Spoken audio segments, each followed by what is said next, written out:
Bueno, pues bienvenidos a esta clase de los piratas del Caribe. Y creen que estoy vacilando. Creen que les voy a dar una clase de otra cosa. Les voy a dar la clase de los piratas del Caribe. En serio se las voy a dar. ¿Sí? Y vamos a ver qué sucede. ¿Ok? Bueno, primero, honor a quien honor merece. Escuché una clase de Rabino Eli Zuli que me volvió loco, que me dio un chorro de información que no sabía. Y la verdad me estoy saliendo un poquito de mi tema, porque a lo mejor esto no lo tiene que ver con Kabbalah, pero creo que es un tema fundamental e importante que como Yehudim tenemos que conocer. Y es algo para mí muy impresionante. Entonces decidí hacer un poquito de investigación. Mucho de lo que está en lo que voy a exponer hoy lo aprendí de la clase de Rabino Zuli, pero mucho no. Mucho lo investigué y hay una cantidad de información que me quedé perplejo de lo que encontré. Entonces, espero que sea una clase informativa muy interesante y es una clase que nos va a abrir preguntas a muchas cosas que a veces ni siquiera consideramos. Entonces, vamos a empezar. ¿Sí? Los judíos emigran de España en el año 1000 más o menos, no es exacto por supuesto. 500 años después son expulsados de España. ¿Sí? Como en el año 1492, 500 años más o menos después de que llegan a España son expulsados. Que de hecho esa es la época de oro de la Kabbalah. ¿Sí? Grandes cabalistas, Moshe de León en el 1200 y pico, recupera el Zohar, que había escrito Shimon Bar Yochai, y ahí renace todo el conocimiento y toda la curiosidad por entender los secretos de la Torah a través del Zohar. Y la verdad es que todos estos personajes que vieron en España dejan un legado impresionante para nuestro judaísmo. De hecho, Moshe de León, muchos lo dan como si fuera el autor del Zohar. Hay mucha gente que dice que el autor del Zohar es Moshe de León. Sí, realmente nosotros entendemos y sabemos que es Shimon Bar Yochai y que eso es 1200 años antes. Lo que pasa es que el conocimiento estaba oculto porque no en el momento, y el conocimiento se revela en el momento que tiene que revelarse, y es cuando todos los grandes mekubalim se juntan en Sfarad, en España, y revelan todo este conocimiento maravilloso. ¿Sí? Bueno, no sé si es una historia que conocen, pero Torquemada era un judío que se convirtió al catolicismo, y él es el que convence a los reyes católicos de expulsar a los judíos. ¿Sí? Por medio de esto que ahorita voy a explicar, se llama Santo Niño de la Guardia. En el 1492, se decreta la expulsión el 31 de marzo. Y acá hay algo que no concuerda con lo que sabemos, porque siempre decimos que en Tisha B'Av se decretó la expulsión de los judíos de España. Y no es así, es el 31 de marzo. Aunque el 31 de julio no debería de quedar ni un judío en España, esa era la fecha límite. Tisha B'Av, ¿qué día era? ¿Cuándo fue Tisha B'Av en ese año? El 3 de agosto. O sea, no dan las fechas. ¿Sí? Perdón. El 2 de agosto es Tisha B'Av. Y Colón zarpa el 3 de agosto. Colón no viaja en Tisha B'Av. Esto es una de las primeras señales que dices, ¿what? ¿Por qué no viaja en Tisha B'Av? Era el pirata. No, él no es pirata. Espérate, tranquilo, Mario. No hay piratas judíos, mano. ¿Cómo crees? Ok. ¿Qué es el Santo Niño de la Guardia? Se denomina Santo Niño de la Guardia al caso del presunto asesinato ritual de un niño cometido por judíos y judeoconversos a finales de la década de los 80 en la localidad española de La Guardia. No se había encontrado cadáver alguno ni se había denunciado la desaparición de un niño. Sin embargo, Torquemada, más tranquilo, ¿quieres que vaya más despacio? Es que es mucha información. Este supuesto crimen fue lo que dio impulso para dictar el decreto de expulsión de los judíos, que se promulgó solo meses después. Entonces, realmente, esto es muy famoso, el Santo Niño de la Guardia, porque a partir de este suceso que nunca existió, Torquemada lo usa, convence a los reyes católicos, ¿sí?, de este rito que luego hablan de, no sé si han oído, ¿no?, de que usábamos la sangre para revolverlo con la matzá. Sí, para Pesaj. Ese es más o menos lo que la gente dice de esto. Entonces los reyes de alguna manera compran esto y decretan la expulsión de los judíos de España. ¿Ok? Y bueno, las caras de Colón.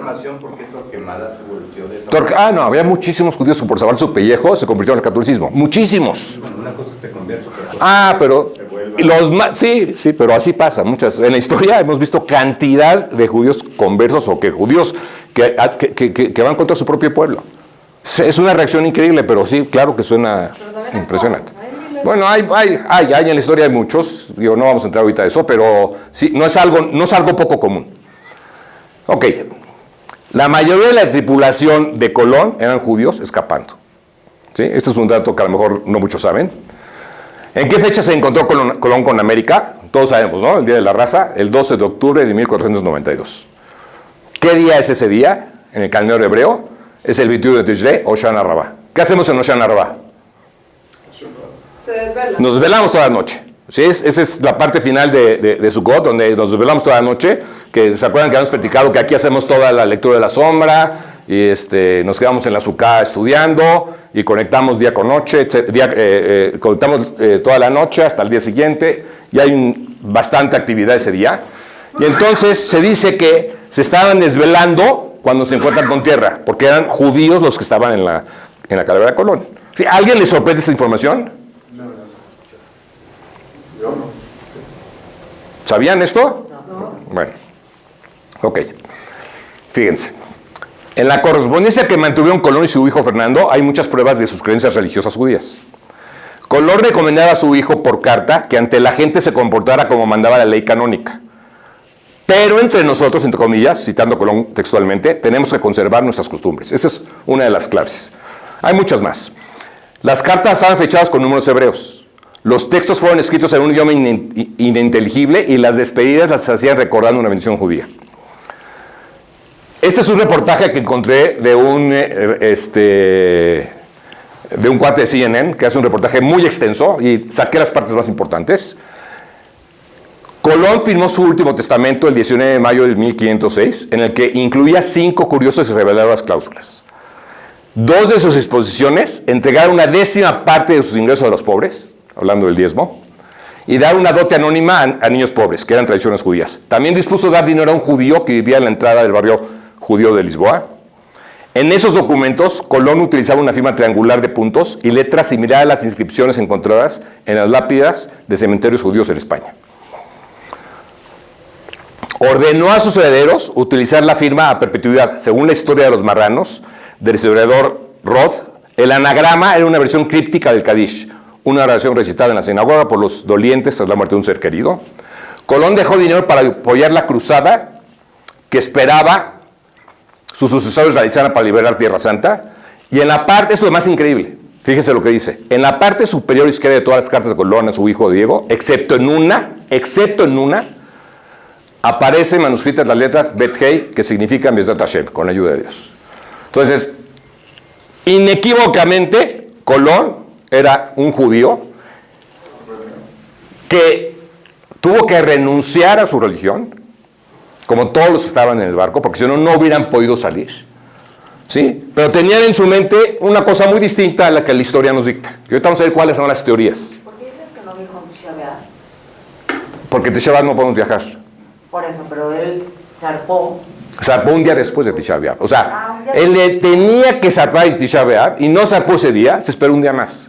Porque sabía que ese día... O sea, un día después de que acaba. ¿Cuándo acaba? ¿Cuándo acaba? Ok. Simón Wiesenthal, ¿lo conocen?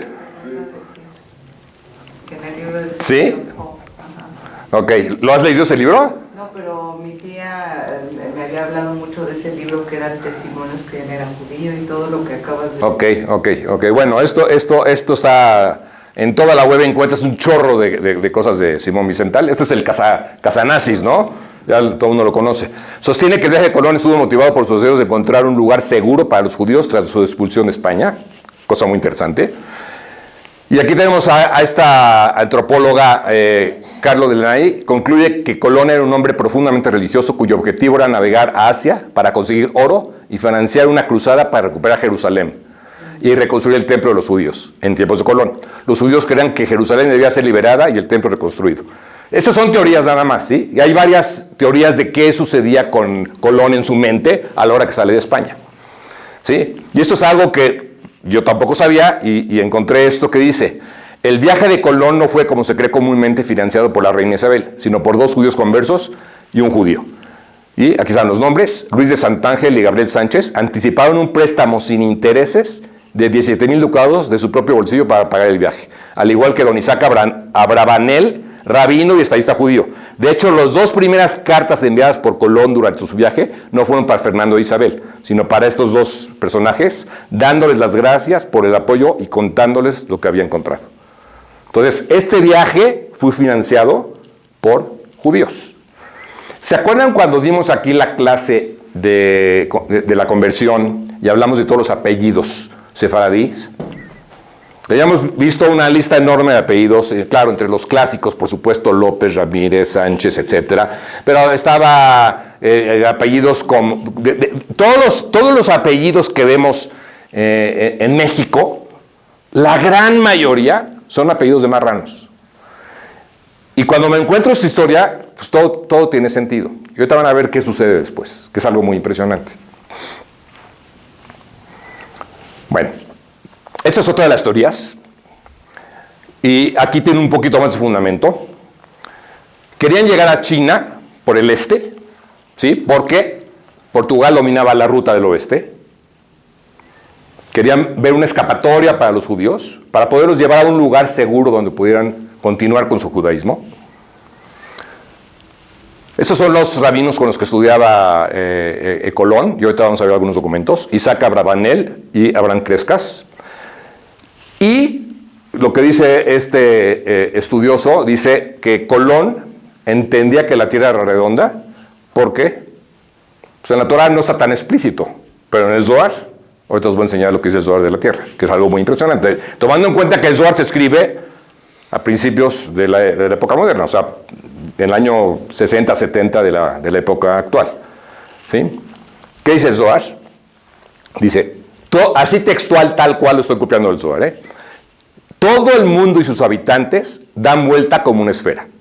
Algunos viven en la parte baja de esta esfera y algunos en su parte superior. Y cada grupo étnico vive en diferentes partes de esta esfera. Difiere de sus vecinos en el color, sus aspectos físicos y otros similares, por los cambios climáticos. Todos logran mantenerse parados en la Tierra, sin embargo, así como sus vecinos en los otros continentes.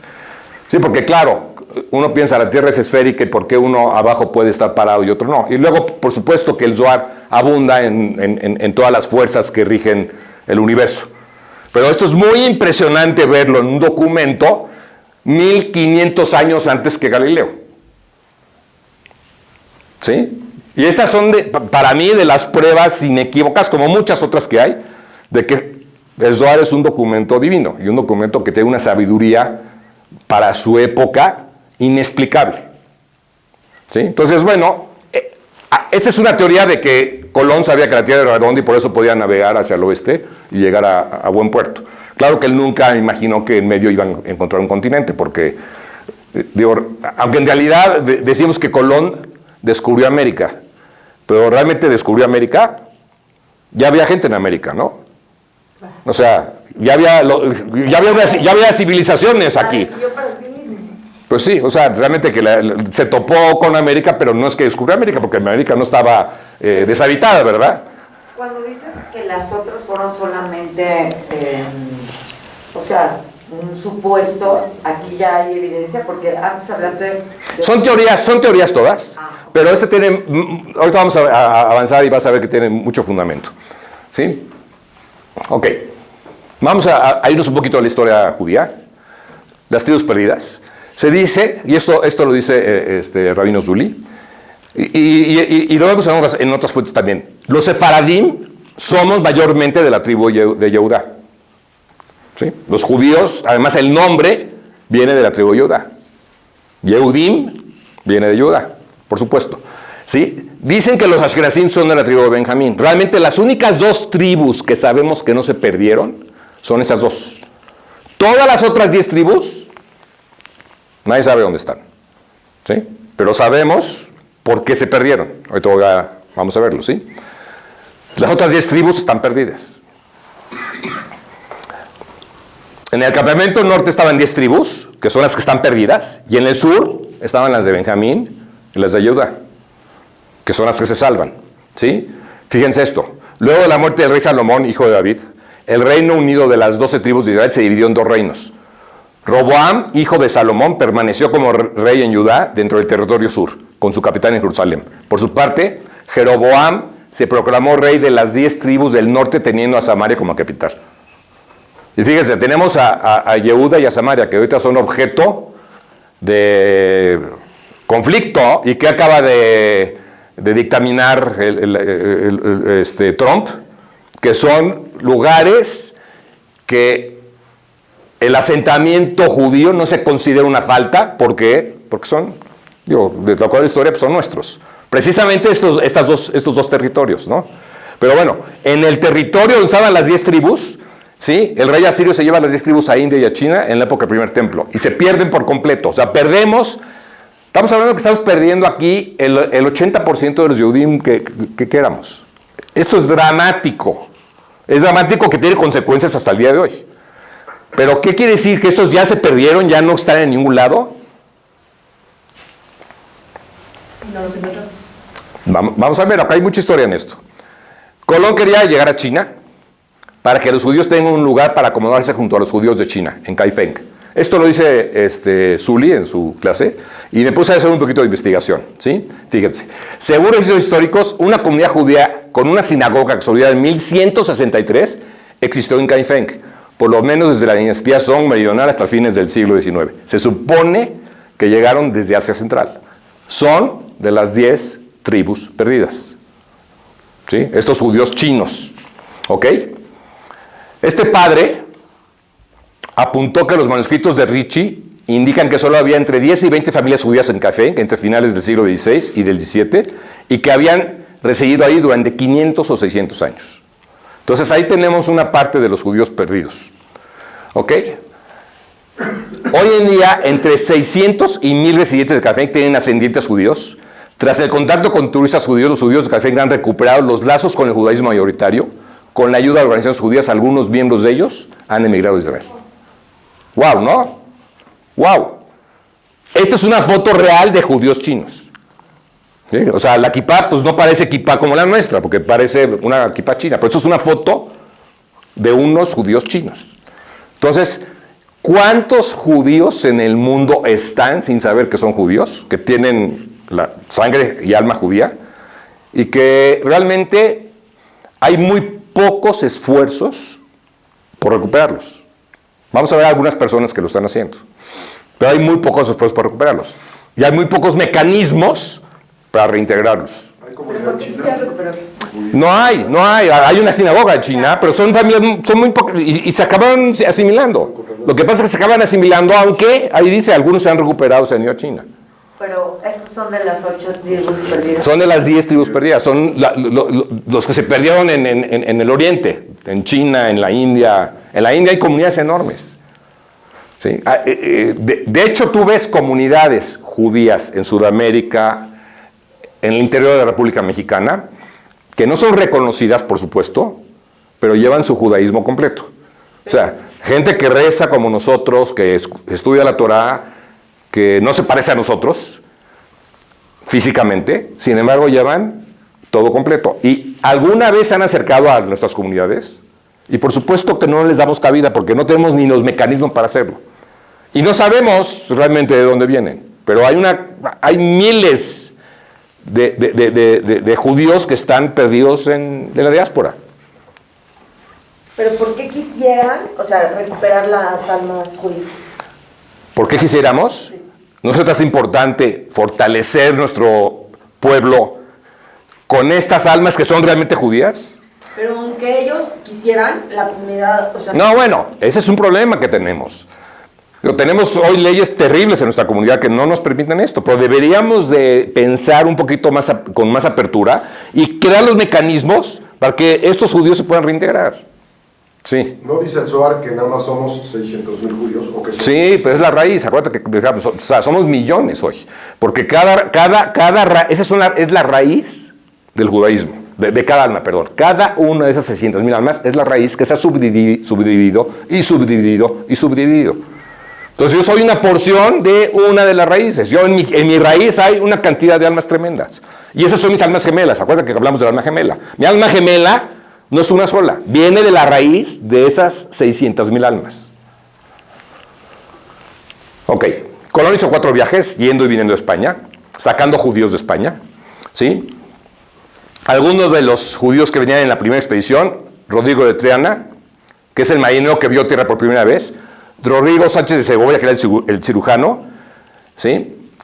Y Alfonso de la Calle Marinero, pero aquí hay uno que es muy importante. Todos estos aceptaron el bautismo antes de subir a la calavera, para poder salir de España, si no, no les permitían salir. Tenían que renunciar a su judaísmo para que les pudieran dar esta posibilidad. ¿Ok? Fíjense. Rodrigo de Triana es el que gritó tierra a la vista. Su verdadero nombre, al parecer, según fuentes, era de Juan Rodríguez Bermejo, un judío de España. Luis de Torres, primer español. Ese es el primer español que pisa América. Se baja del barco, pisa América y se encuentra... La verdad, no sé la historia, no sé quién lo recibió. ¿Alguien sabe? Bueno, alguien lo habrá recibido, porque fíjense. Luis de Torres, ¿sí? Aquí dice probablemente, pero hay varios documentos que lo identifican como Yosef ben Alevi a Ivri. Yosef, hijo de Levi en hebreo. ¿Sí? Así es como él realmente se llamaba. Era intérprete, pero no puede comunicarse con los indios. Escribió un diario, entonces, a partir de este diario, se conocen todas estas historias. ¿Sí? O sea, hay documentos muy claros, y vamos a ver también ahorita otro, donde podemos ver que esta historia no es una historia nada más que se induce por los hechos, sino que hay documentos que avalan todo esto que estamos diciendo.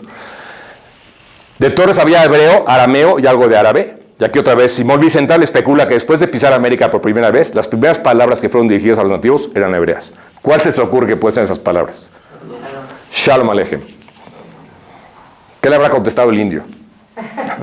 ¿Quién sabe, verdad? Toda rama. Ok. Fíjense. Luis de Torres, esta es una sinagoga en Bahamas. Todos hemos viajado al Caribe, ¿no? Nos hemos hecho nuestros viajes al Caribe. No tienen ni idea la cantidad de historia judía que hay en las islas. Pero en todos lados, ahorita vas a ver. Ahorita vas a ver. Los primeros gobernantes españoles en el nuevo Reino de León, que es obviamente, ahí está en el mapa, es Nuevo León, ¿sí? Judíos. Luis de la Cueva y Guillermo del Canto. Judíos que vienen de España. De hecho, pues ya en la época moderna, los Garza Sada se sabe que son descendientes de marranos. Claramente, o sea, en México estamos, el Radberg lo decía. Dice, yo necesito venir a México, porque venía cada rato, porque hay tantas almas que hay que rescatar. Y tiene razón, porque cuando vemos la historia de lo que sucedió, cuánta gente llegó de España aquí, siendo judíos, y luego pues fue perdiendo la costumbre porque las generaciones fueron olvidando lo que fueron. ¿Sí? Pero estamos llenos de gente judía. Y por eso vemos algo increíble en México. O sea, cuánta gente no judía sigue clases en internet o va a comprar libros. O sea, es impresionante la cantidad de... Son miles y miles de personas en búsqueda de conocimiento judío. Y mayormente les diría, son gente que a lo mejor tienen esta alma judía y están queriendo regresar a sus raíces. ¿Sí? Pues se topan con un país donde los mecanismos para hacerlo no existen. Sencillamente no existen. Y ahora, una pregunta.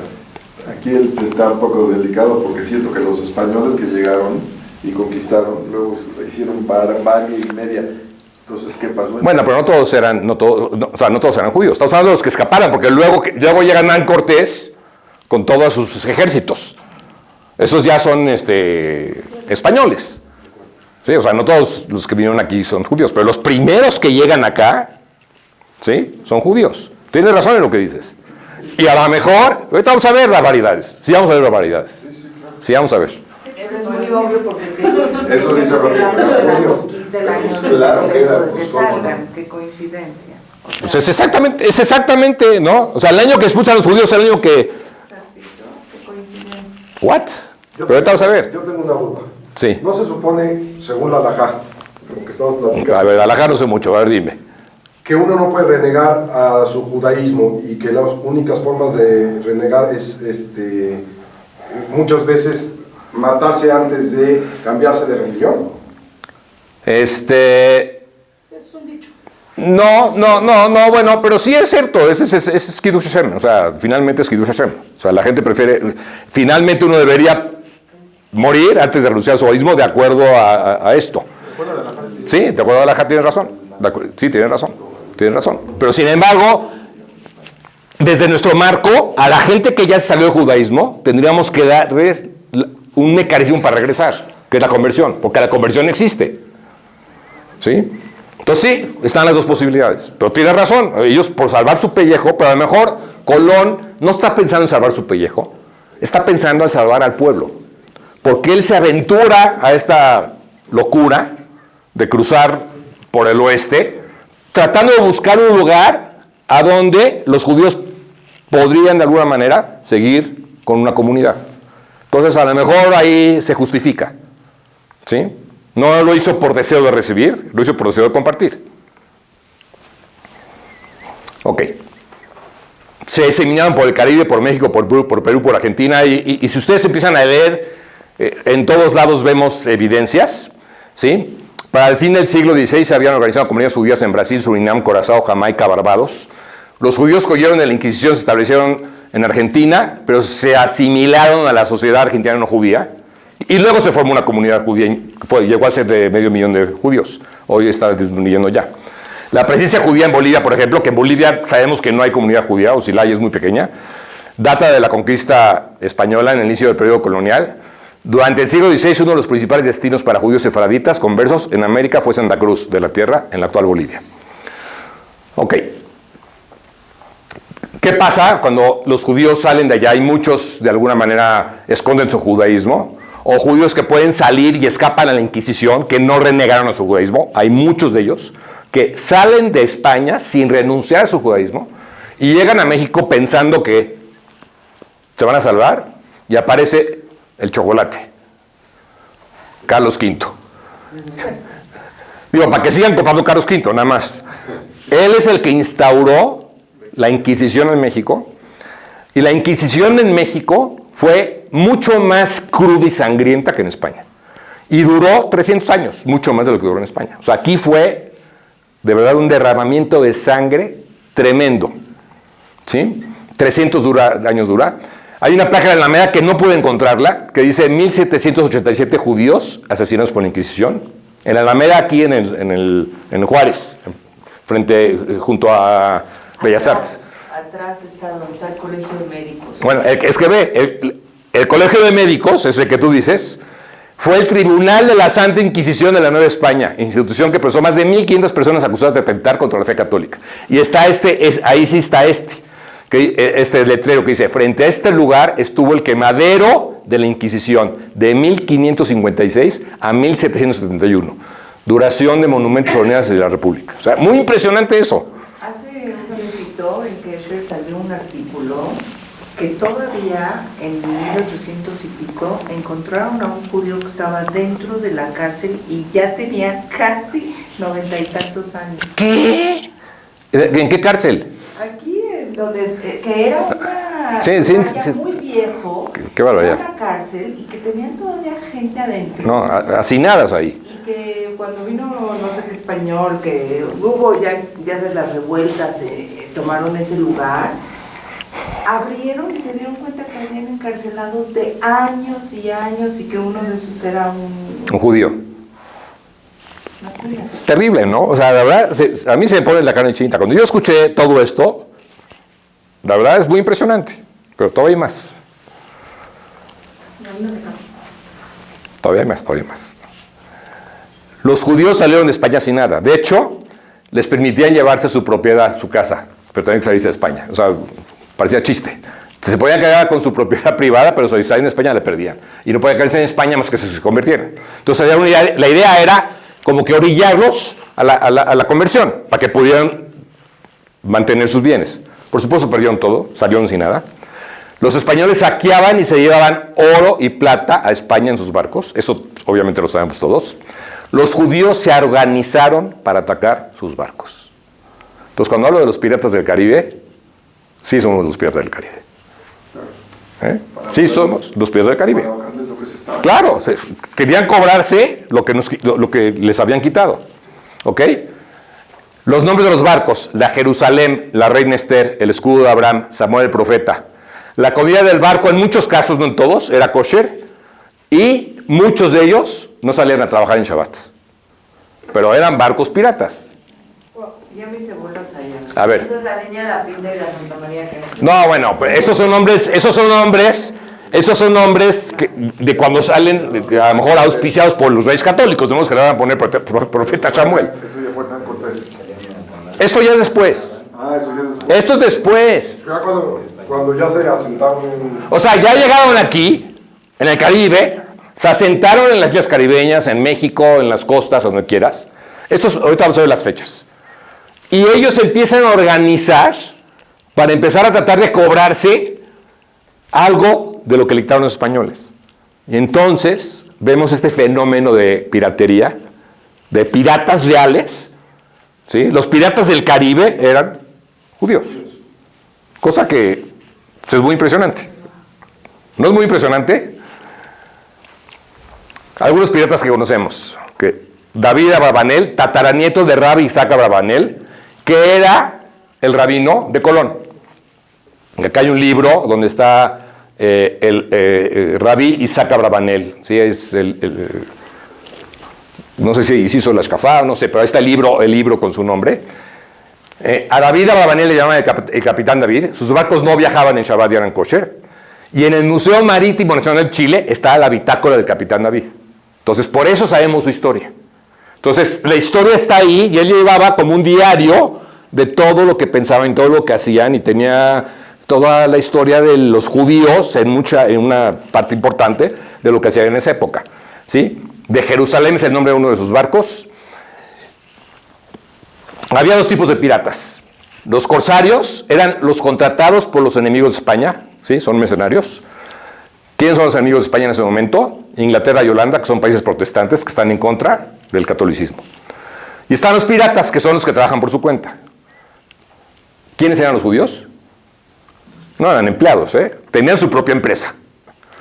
Son los que trabajaban como piratas, ¿sí? Pero algunos piratas judíos se volvían corsarios, donde dividían ganancias con los ingleses y holandeses.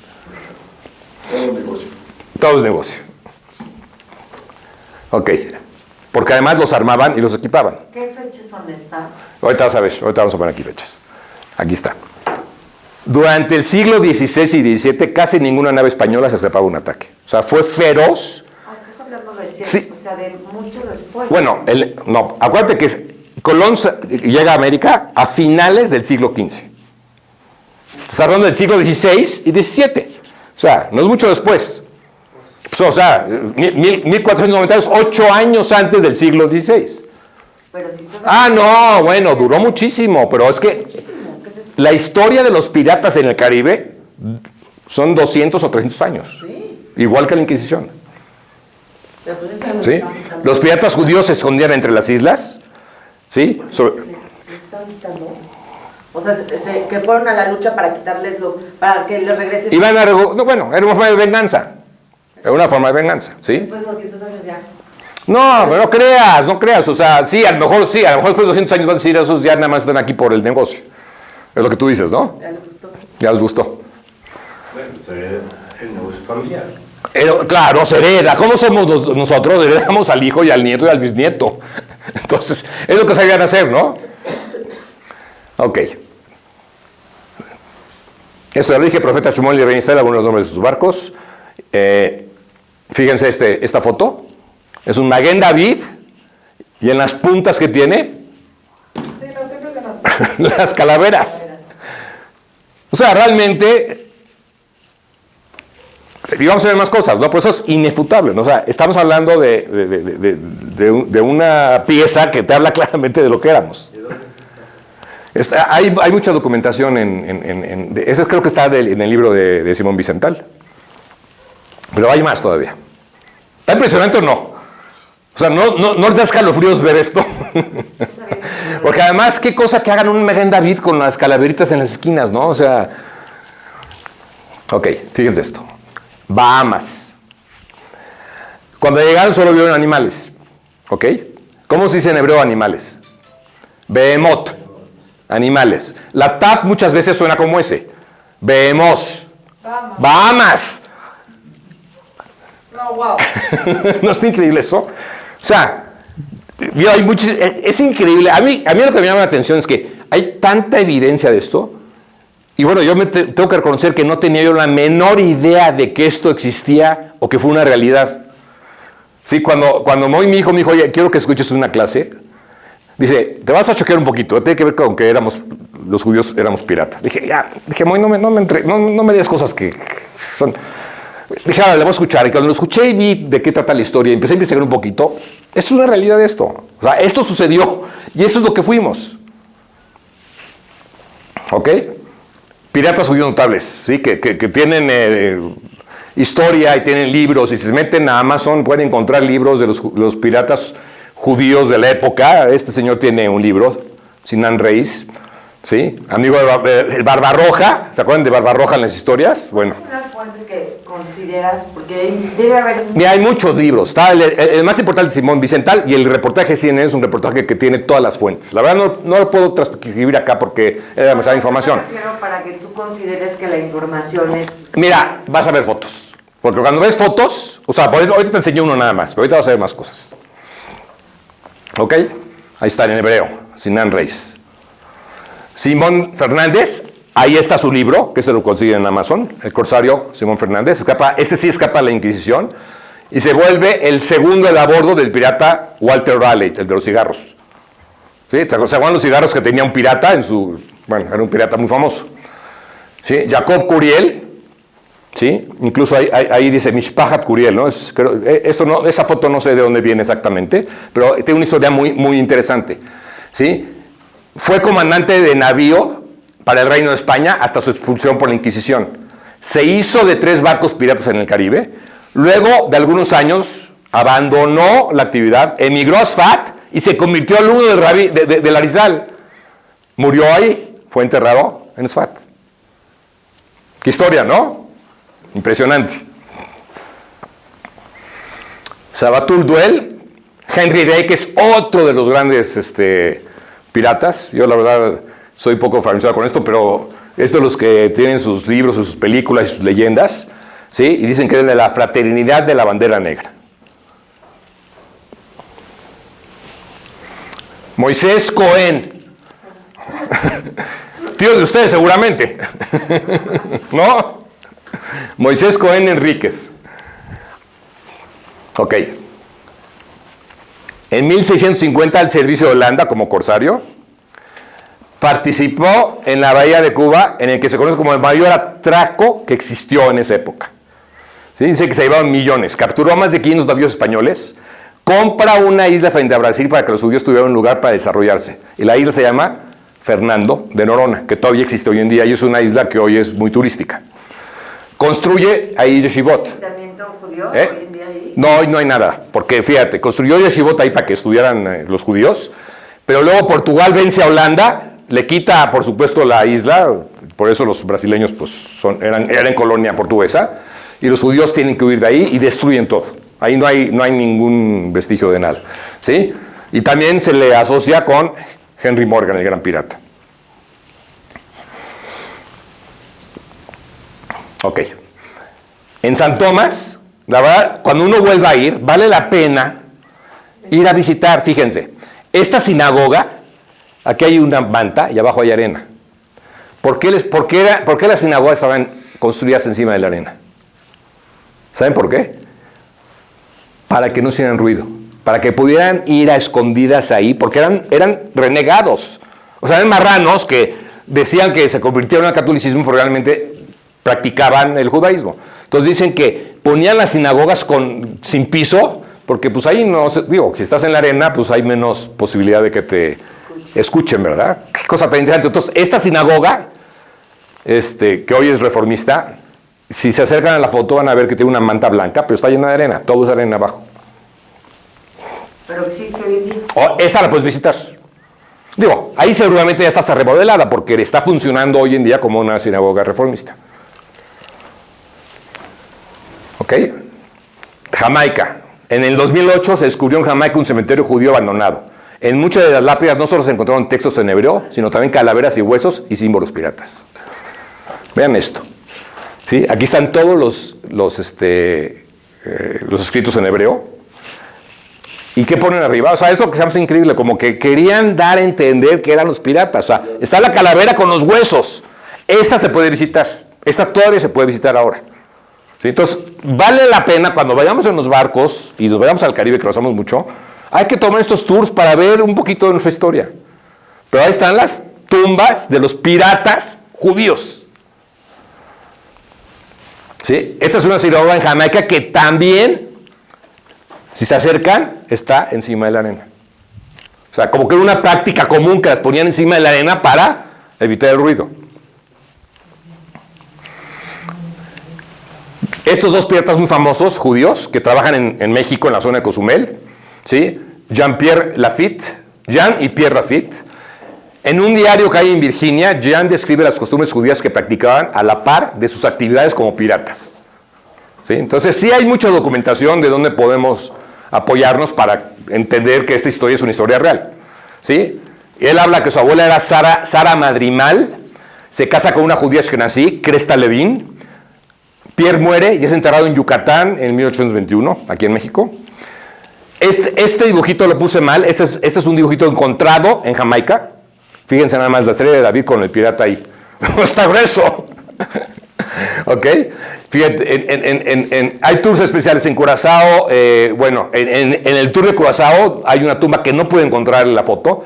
Lea Hannah Cheru, esposa de un pirata. Cementerio judío en Barbados. Sí, todo el Caribe está lleno de judaísmo. O sea, Aruba. Sinagoga abandonada en San Martín. Y aquí está en inglés toda la historia de la sinagoga. Hoy nada más queda una parte de esta donde hay inscripciones que tampoco son legibles en esta foto. Pero ahí tenemos otro cementerio judío en el Caribe. ¿Ok? Un tour en Curazao. Descubra la rica herencia judía de Curazao y conozca la historia de la comunidad judía de la isla en esa excursión de mediodía.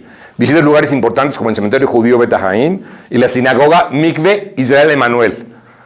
Explore el antiguo barrio judío de Charlotte de Wilmstad y recorra las casas de plantación tal y tal. ¿Cuándo nosotros nos imaginamos que podemos llegar al Caribe y tomar un tour judío? O sea, ¿no es un hallazgo increíble? ¿No es una información que es increíble que no la sepamos? O sea, la verdad es para morirse locos. Miren, en Jamaica, más. ¿Sí? Aquí está la calavera y las inscripciones en hebreo. Y yo no encontraba dónde, pero bueno, luego aquí dice que murió en el 6 de Adar de 5453. ¿Sí? Salma Gonzalo de Gloria, y aquí está la calavera con las dos. ¿Cómo ellos quisieron dejar testimonio de que ellos eran los piratas? De que ellos eran los piratas. ¿Eso está en Jamaica? Jamaica. Jamaica es donde más historia podemos tener hoy, que podemos ir a visitar. ¿Sí?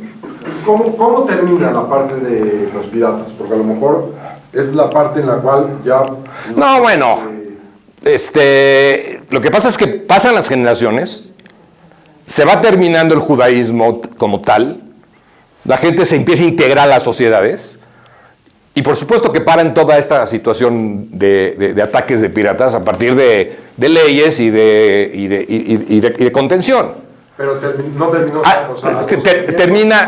termina en los 1800, ¿sí? A principios de 1800 es cuando prácticamente se acaba el movimiento pirata. ¿Ok? Fíjense otra vez en Jamaica, está increíble, ¿no? O sea, están las letras hebreas, ¿sí? Y luego la derecha es una tumba que tiene La mano de los, haciendo Kohanim. Esto es en Jamaica.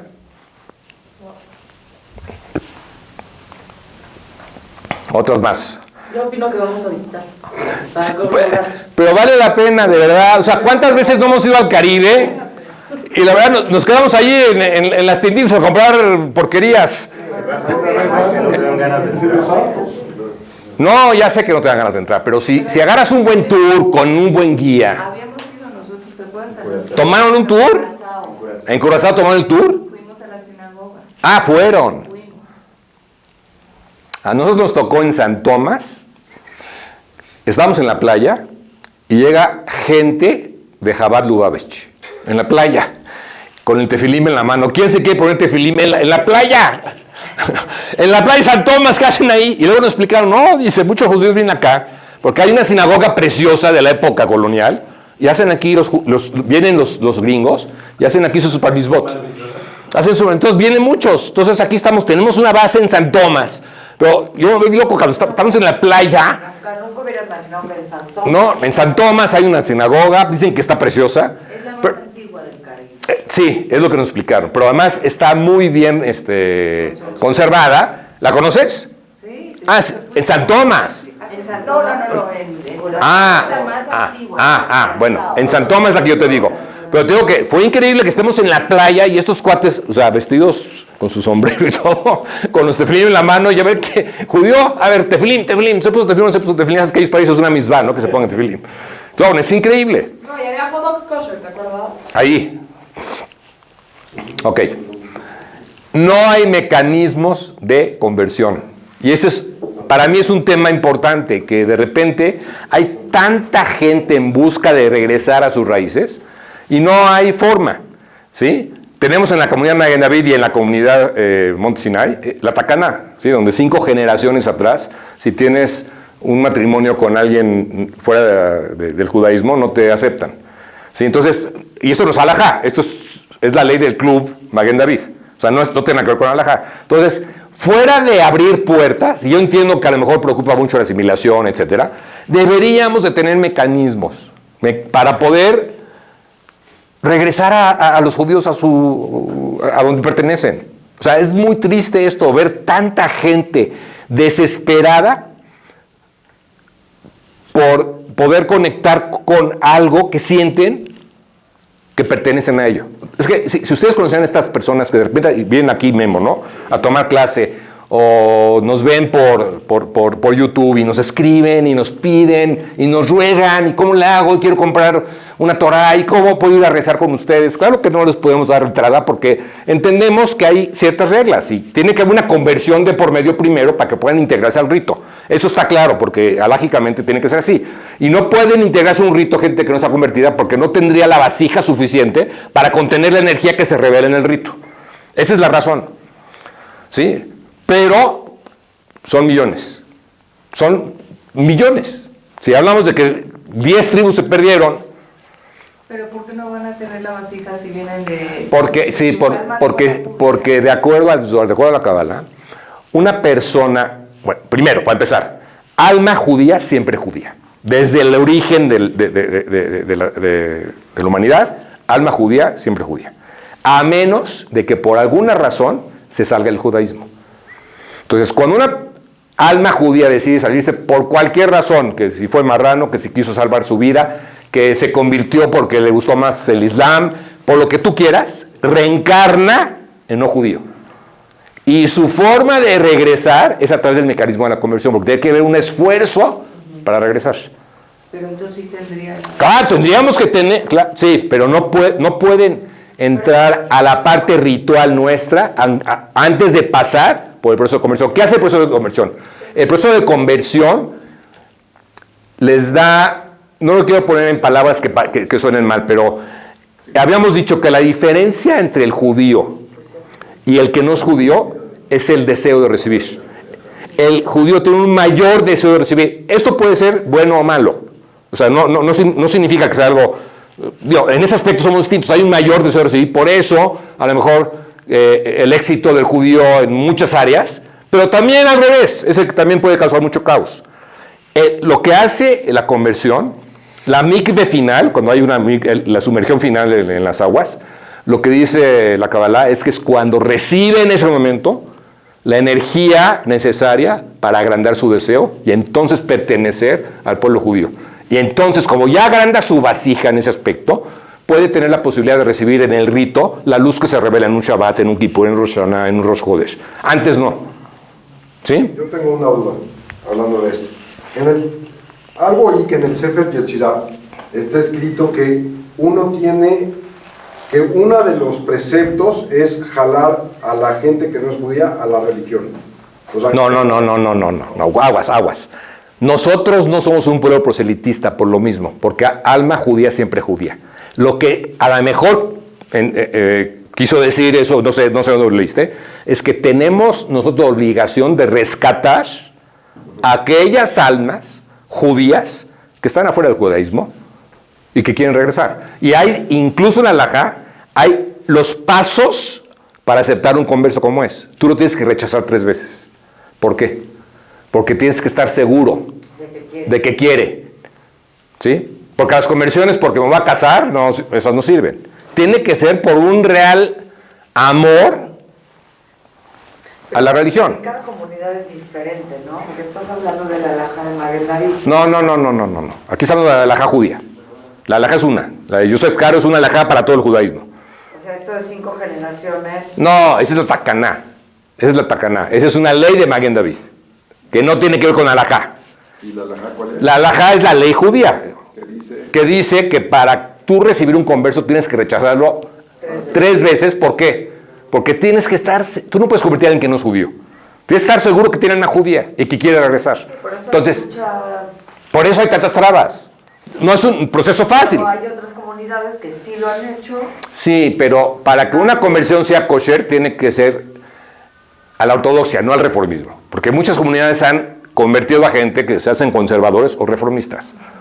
Y eso ya es un invento muy posterior. La ortodoxia existe porque existe el reformismo y no existía el concepto ortodoxo. Éramos judíos y punto. Tuvimos que definirnos como ortodoxos porque nace primero el reformismo y luego, ese se va al otro polo, y luego regresa un poquito los conservadores.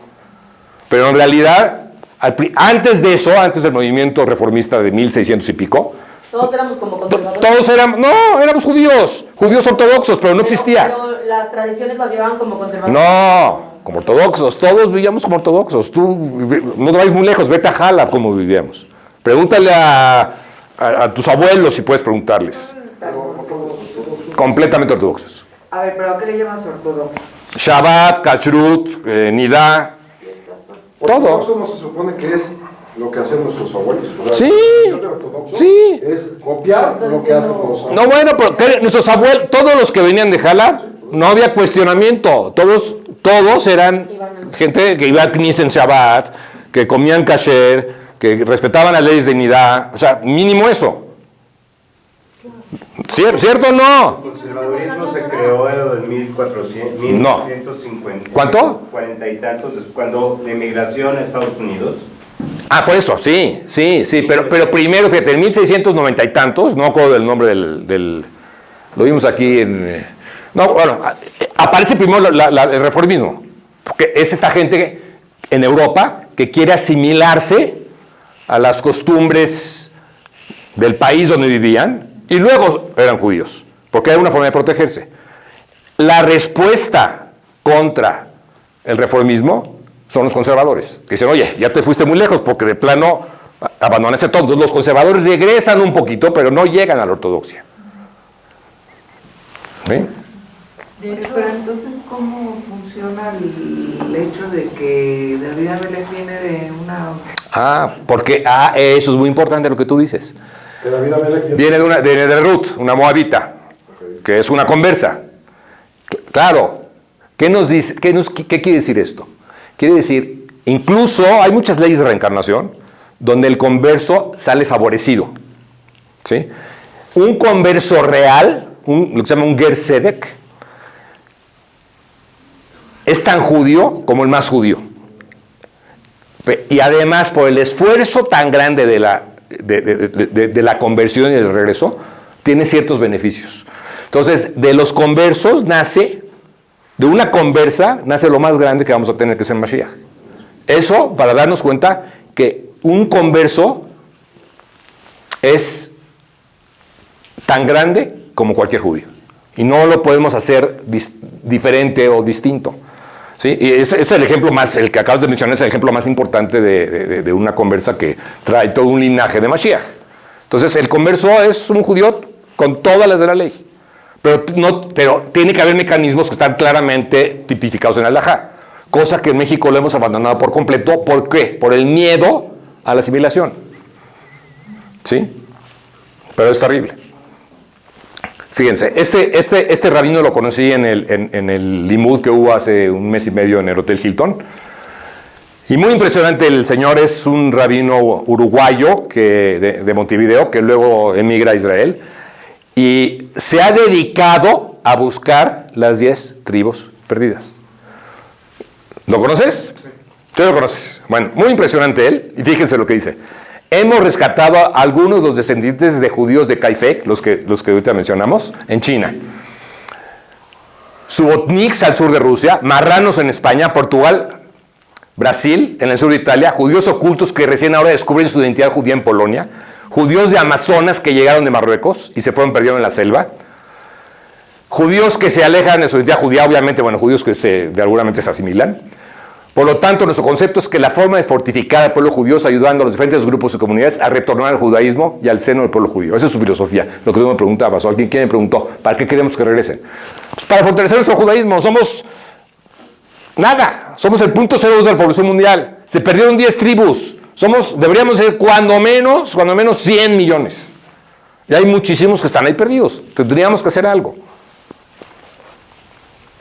Tal vez, esto es tal vez nada más. La próxima vez que veamos la película de los Piratas del Caribe, señores,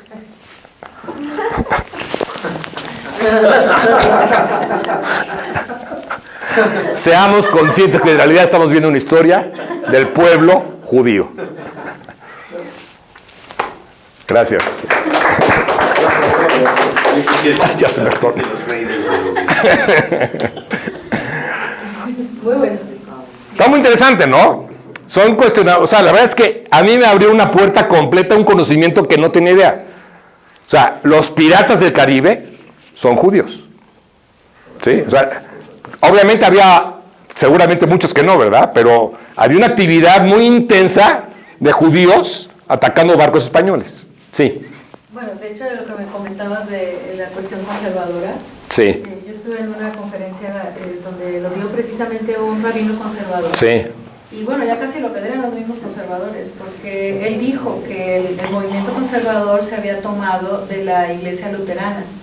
Que bueno, si te das cuenta, por ejemplo, la Torá, lo que es la Tebá, está casi prácticamente a ras de piso. Sí. Y en el movimiento conservador ya es como si fuera una conferencia, o sea, estás arriba con un micrófono y... Sí, es un escenario. Es un escenario. Sí. Y ese es un modelo luterano. Órale.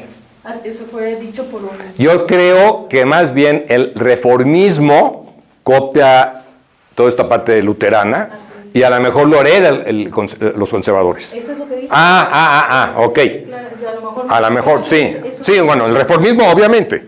Porque a mí me tocó en algún barco alguna vez ir a un rezo reformista, no son kipá, leen en el idioma del país donde están. Parece todo menos judaísmo.